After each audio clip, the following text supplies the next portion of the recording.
तो आइए शुरू करते हैं। सबसे पहले हम जानते हैं कि फर्स्ट पेपर में आपको करना क्या होता है। देखिए, आप फर्स्ट ईयर के स्टूडेंट्स हैं, तो आपको फर्स्ट टाइम पेपर अटेम्प्ट कर रहे हैं, तो आपको पता होना चाहिए कि पैटर्न क्या है। पैटर्न है हमारा कि आपके पास 5 क्वेश्चंस आपको कुल टोटल करने हैं। क्वेश्चन 1 जो होता है वो कंपल्सरी होता है, क्योंकि वो सारे यूनिट्स में से होता है, इसलिए उसके अंदर 4 पार्ट्स आते हैं और चारों ही आपके 4 मार्क्स के होते हैं। कहने का मतलब है कि 16 मार्क्स के आपके 5 क्वेश्चंस आते हैं, तो 16 × 5 दैट इज 80 नंबर्स के आपको पेपर अटेम्प्ट करना होता है। फर्स्ट क्वेश्चन कंपल्सरी होता है। तो स्टार्ट करते हैं। पहला, जैसे अभी आपको मैंने बताया कि ये ओवरऑल सारे सिलेबस में से आता है, तो शॉर्ट नोट लिखना होता है 4 नंबर के हिसाब से। अगर आप किसी और यूनिवर्सिटी से हैं तो आपके यहाँ पे बुकलेट मिलती है या पेपर्स मिलते हैं। एमडी यूनिवर्सिटी के हिसाब से आपको 36 की बुकलेट मिलती है। तो आपको डिवाइड करना है कि एक क्वेश्चन को आप कितने पेजेस में करने चाहिए। देखो, हम जब टाइम मैनेजमेंट करके चलते हैं तो हमारा पेपर कंप्लीट भी होता है और लेंथी भी नहीं होता, और हम सारी चीज़ें उसको प्रॉपर तरीके से मैनेज कर सकते हैं।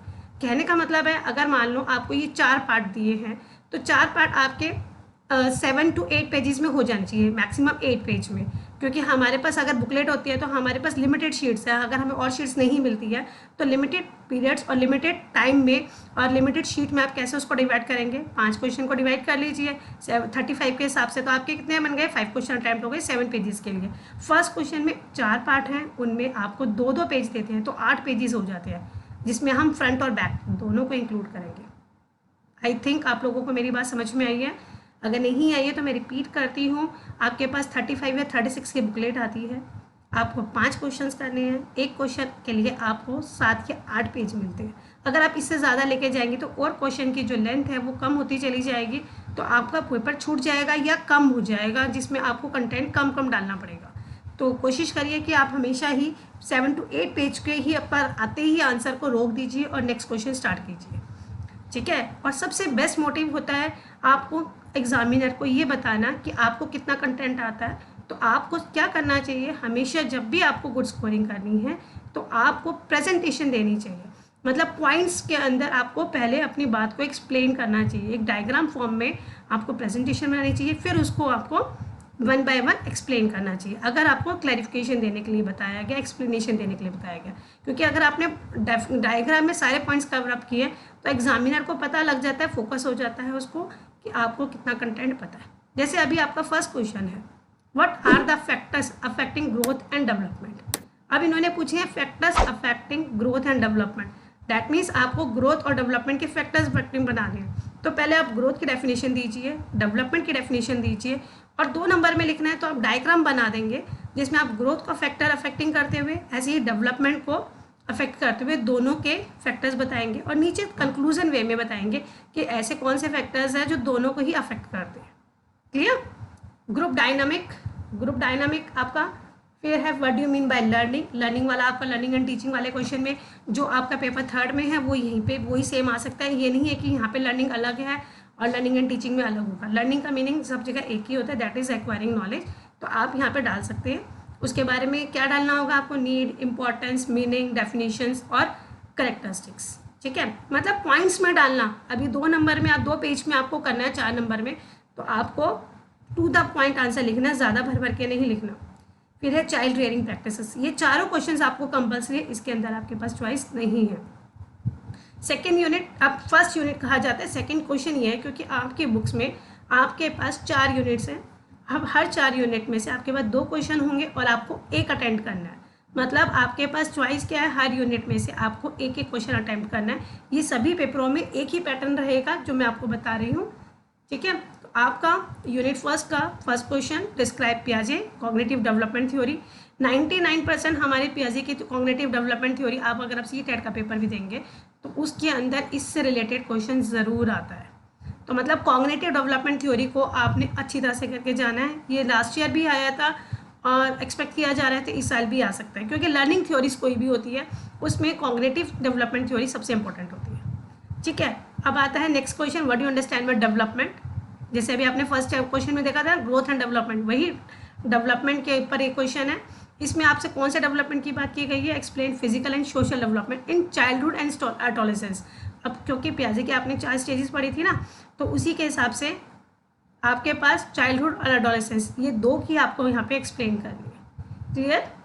नेक्स्ट है आपका यूनिट सेकेंड, जिसमें है explain the concept of individual difference. हाँ, ये भी लास्ट टू, अगर मैं 4 ईयर्स के मैंने पहले भी आपको वीडियो शेयर की हैं, जिसमें 2019 में और 20 में जो एग्जाम्स में आए क्वेश्चंस, उससे रिलेटेड आप देखेंगे तो उसमें भी ये क्वेश्चंस आया हुआ, इंडिविजुअल डिफरेंस क्या होता है, इसका सिग्निफिकेंस क्या है एजुकेशन में। क्योंकि टीचर को बताना पड़ता है ना कि हर बच्चा एक जैसा नहीं होता, उनके पढ़ाने के मेथड, समझने के तरीके सब अलग अलग होते हैं। तो एजुकेशन में इसका क्या रोल है, क्योंकि हमें उन्हीं के अकॉर्डिंग उसको टीच करना होता है। What do you mean bye play, explain linkage of play with social, emotional and cognitive aspect. आपको यहाँ पे प्ले के सारे एस्पेक्ट्स के बारे में बताना है, और प्ले का मीनिंग जो है वो लगा के चलो 2 मार्क्स का, और रेस्ट ऑफ क्वेश्चन जो है आपका 14 मार्क्स का कवर अप करता है। आपकी थर्ड यूनिट आती है Tolman sign theory. Explain Tolman sign learning theory in detail, या discuss in detail Bruner's discovery learning along with educational implication. आपको हर लर्निंग थ्योरीज में, जितनी भी लर्निंग थ्योरीज हैं, उसके अंदर आपको एजुकेशनल इम्प्लीकेशन ज़रूर याद करनी है, और लास्ट में उसको ज़रूर डालना है विद कंक्लूजन कि इसकी एजुकेशनल इम्प्लीकेशन। कोई भी काम सीखा जाता है तो उसका इम्प्लीकेशन सबसे इंपॉर्टेंट होता है। तो यहाँ पर मैं कहूँगी ब्रूनर्स डिस्कवरी लर्निंग को आप बहुत अच्छी तरह से करना, ये चांसेस है इस बार एग्जाम में आने के लिए। Question number 4, that is unit 4 में आता है आपका 5th क्वेश्चन कहलाएगा, what measures should be taken to improve the status of children living in urban slum and socially deprived girls. Explain. सामाजिक रूप से वंचित लड़कियों, अब ध्यान रखो, अगर आपको क्वेश्चन की हिंदी में, इंग्लिश में नहीं मीनिंग समझ में आया तो हिंदी में आप उसको बार बार 2 बार रीड कीजिए, फिर आंसर दीजिए। सामाजिक रूप से वंचित लड़कियों तथा शहरी मलिन बस्तियों में, जो स्लम एरिया में रह रहे हैं, बच्चों की परिस्थिति में सुधार के लिए कौन कौन से उपाय किए जाने चाहिए, समझाइए। अब इसको आप पैराग्राफ फॉर्म में बनाएंगे, लेकिन आप थोड़ा सा इसके बारे में स्टेटस देंगे। मतलब कोशिश कीजिएगा कि स्लम अर्बन स्लम का क्या स्ट्रक्चर होता है, सोशली डिप्राइव्ड गर्ल कौन सी होती हैं, थोड़ा सा बताने के बाद उसको थोड़ा पॉइंट में लेके आइए। अगर आप पूरा पैराग्राफ बना देंगे तो एग्जामिनर को समझने में थोड़ी सी दिक्कत होती है, उसमें फिर आप स्कोर कम कर पाएंगे, क्योंकि इसके अंदर एक्सप्लेन करने के लिए आपके पास पॉइंट कम होंगे। तो कोशिश करना इस क्वेश्चन को अवॉइड करने की, और मेरी सजेशन है कि आप नेक्स्ट क्वेश्चन को कीजिए जिसमें explain behaviour problems of adolescence in detail, जो आप आराम से दे सकते हैं। इसका कंटेंट भी बहुत ज़्यादा आपको बुक्स में मिल जाएगा, और सोशली डिप्राइव्ड वाले का मिलेगा, लेकिन उसके अंदर एक्सप्लेनेशन थोड़ी सी मुश्किल हो जाती है। आई थिंक आप मेरी बात को समझ चुके होंगे कि मैंने आपको जो जो क्वेश्चंस बताए हैं आपको उसके हिसाब से तैयारी करनी है। अब हम देखेंगे कि प्रीवियस ईयर जो 2021 में जो पेपर आया था वो कौन सा था। उसमें भी सेम पैटर्न था। तो पहला क्वेश्चन था मीनिंग ऑफ पेरेंटिंग। पेरेंटिंग का मतलब परवरिश का अर्थ क्या होता है। ग्रुप डायनामिक आपने देखा ना, अभी 2022 में भी ग्रुप डायनामिक आया था, कॉन्सेप्ट ऑफ लर्निंग, ये दोनों क्वेश्चन रिपीट हुए हैं। इसलिए ही हम लोग प्रीवियस ईयर क्वेश्चन को कंसल्ट करते हैं, ताकि हमें थोड़ा सा मतलब आप कह सकते हो कि गेस हो जाता है कि हमें किसके ऊपर ज़्यादा ध्यान देना है। और लर्निंग तो जब हमारा एजुकेशन का कॉन्सेप्ट होता है तो उसमें लर्निंग और टीचिंग ये 2 वर्ड्स तो बार बार आते हैं, तो इनके ऊपर आपको पूरा कॉन्सेप्ट पूरा का पूरा ग्रैप्स होना चाहिए। मीनिंग ऑफ डिप्राइवेशन मतलब अभाव का अर्थ, ये चारों पार्ट्स हैं। मतलब आपको मीनिंग पता होने चाहिए, पेरेंटिंग का मतलब भी क्या है, डायनामिक क्या है, लर्निंग क्या है और डिप्राइवेशन क्या है। फिर है वही प्याजे की, मैंने अभी आपको लास्ट टाइम भी बताया कि ये आया था। सेम क्वेश्चन दोनों देखिए रिपीट हो रहे हैं। प्याजे cognitive development theory in detail, what do you understand by growth and development. अब ग्रोथ एंड डेवलपमेंट आपका उसमें 4 नंबर में आया हुआ था, यहाँ पर आपका ग्रोथ एंड डेवलपमेंट पूरा 16 मार्क्स में आया हुआ है। तो आपको समझ में आ गया होगा कि हमें अब यूनिट 1 में से किस क्वेश्चन पे सबसे ज़्यादा ध्यान देना है। ये 2 क्वेश्चन, यूनिट 1 में बहुत सारी चीज़ें हैं, लेकिन आपको ये 2 क्वेश्चन में से जिस क्वेश्चन को आपको लगता है, और मुझे लगता है स्कोरिंग सबसे ज़्यादा ग्रोथ एंड डेवलपमेंट होता है, तो आपकी चॉइस है कि आपको कौन सी चीज़ अच्छी लगती है।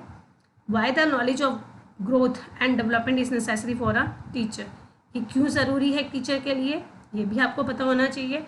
क्योंकि ग्रोथ और डेवलपमेंट दोनों के डिफरेंसेस मैंने इसके ऊपर एक वीडियो भी बनाई हुई है, इसका डिस्क्रिप्शन में लिंक में दे दूँगी, आप वहाँ से चेक कर सकते हैं ग्रोथ एंड डेवलपमेंट के ऊपर कि हमें इसके अंदर क्या क्या करना है। ठीक है, तो आप इसको डिटेल में वहाँ से कर सकते हैं।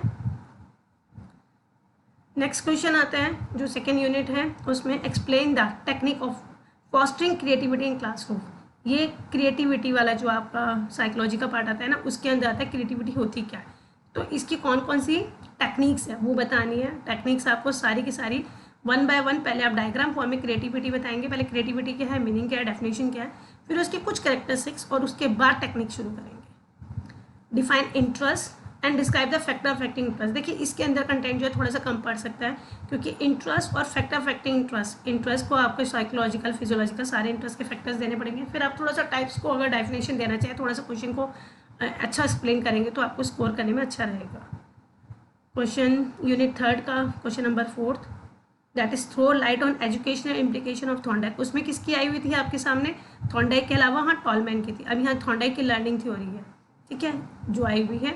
What do you mean by social learning? Describe Bandura social learning theory. आपके पास जितनी भी लर्निंग थ्योरीज हैं हर एक को एक बार रीड कर लेना।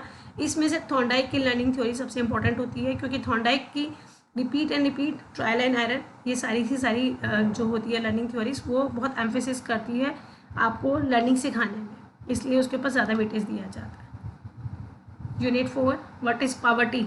Describe childhood in the context of poverty. Poverty क्या है? ये तो आप SST से बहुत अच्छी तरह से पढ़ते आ रहे हैं, तो आप बता सकते हैं कि पॉवर्टी का निर्धनता के संबंध में बाल्यावस्था का वर्णन कीजिए। फिर discuss the role of education in economic development of the country. ये भी एक ऐसे टाइप क्वेश्चन है, अगर आप अटेम्प्ट करते हैं तो इसके अंदर भी आपको पूरा पैराग्राफ के हिसाब से इसको एक्सप्लेन करना होगा। तो मेरी सजेशन ये रहेगी, जैसे आपने देखा है कि पहले 2 यूनिट जो थी दोनों में 2021 में भी और 2022 में भी दोनों ही एक ही तरह की क्वेश्चंस लेके चल रहे थे, लेकिन उसके बाद यूनिट 2, 3 और 4 उसमें थोड़ा सा डिफरेंस है। लेकिन आपको ये देखिए कि चाइल्डहुड का जो पेपर है उसका सिलेबस बहुत वास्ट है, तो आप मेन कंटेंट जो लास्ट प्रीवियस 2 ईयर्स के 2019 का, 2020, 21, 22, अगर आप इन 4 सालों के भी क्वेश्चंस को अच्छी तरह से कर लेंगे, आप सिलेक्ट कर लीजिए कि आपको कौन कौन सा कंटेंट करना है, किस यूनिट में से कौन सा कंटेंट इंपॉर्टेंट है। जैसे लर्निंग थ्योरीज में है, आपको कौन सी थ्योरीज करनी है। आपका यूनिट 1 में था ग्रोथ एंड डेवलपमेंट करना है, प्याजे की थ्योरी करनी है। यूनिट 3 है जिसके अंदर आपका पूरा का पूरा जो आप कह सकते हो कि सोशल लर्निंग थे, ये सारी चीज़ें हैं। और 4th जो है वो पैराग्राफ बेस हो जाता है, जिसको आपको अपने आप एनालाइज करके लिखना होता है, ठीक है। तो all the best for your exam. Thank you so much.